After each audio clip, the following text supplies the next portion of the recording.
We begin today with the tragic shooting that unfolded in Minneapolis just yesterday. An assailant reportedly armed with 3 guns fired through stained glass windows into a Catholic church where parish school students were attending Mass, killing 2 children and wounding 17 others. Authorities said the attacker sprayed bullets as dozens of young students gathered to mark their first week back at school.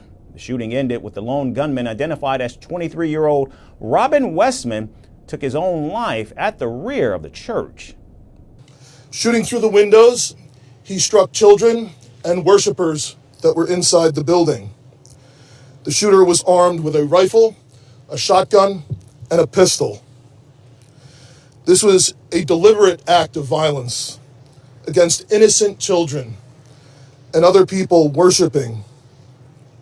The sheer cruelty and cowardice of firing into a church full of children is absolutely incomprehensible. The attack allegedly has a deeply personal connection. Reports suggest Westman's mother previously worked at the church, serving as both parish secretary and administrator before retiring in 2021. A 2017 yearbook from the school shows Westman, who went by the name Robert at the time, had also been a student there. Still, the motive remains unclear, and investigators are working to understand why the heavily armed shooter targeted school children. Online videos allegedly posted from Westman's account before the incident showed past mass shootings. But what has captured global attention is a video showing the weapons and ammunition used in the attack. The video, shot on a mobile phone and now removed, revealed a cache of weapons and loaded magazines covered with disturbing messages including "Nuke India," "Kill Donald Trump," and "Burn Israel." Additional messages included "Where is your God?" "Humanity is overrated," and references to other mass shootings. In fact, at one point, the suspect held up a smaller firearm and said, quote, "This one is for me, in case I need it," end quote. Brought to you by BlackRock and Rip and Tear. Where's your God now? U.S. Homeland Security Secretary Kristi Noem confirmed the authenticity of the video, calling this level of violence, quote unquote, unthinkable.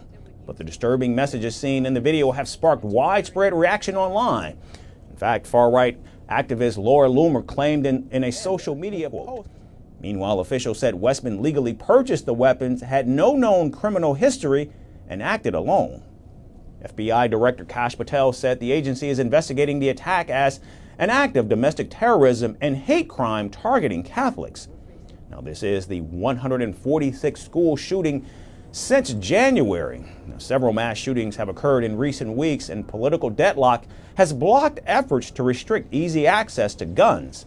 On Wednesday, President Donald Trump ordered U.S. flags at the White House lowered to half-staff in honor of the victims. Pope Leo said he was profoundly saddened, while Minneapolis Archbishop urged an end to gun violence. The Minneapolis community also gathered for a candlelight vigil after the deadly shooting. So as the investigation continues, the incident has reignited national debates over gun control and school safety throughout the United States as students from all ages mark their first weeks back to school.